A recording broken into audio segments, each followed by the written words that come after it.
Kita bisa dengar jemaah haji ataupun jemaah umrah ni akan dipanggil juga sebagai tetamu Allah. Tetapi apa maksud sebenarnya tetamu Allah ni? Jom kita dengar sama-sama penerangannya. Tetamu Allah ni bermaksud hamba-hambanya yang dijemput, yang diizinkan oleh Allah SWT untuk pergi ke Baitul Haram untuk melaksanakan ibadah haji maupun ibadah umrah. Tetapi bukan semua orang mampu pergi ke sana. Hanya yang dijemput oleh Allah Subhanahu Wa Taala sahaja yang akan sampai ke Baitul Haram tersebut. Sebagai tetamu, mereka semua dimuliakan.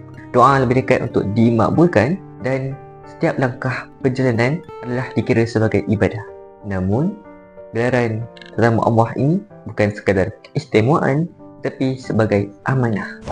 Jemaah perlulah menjaga adab, sabar dan akhlak kerana mereka menghadap Allah Subhanahu Wa Taala sebagai tetamunya.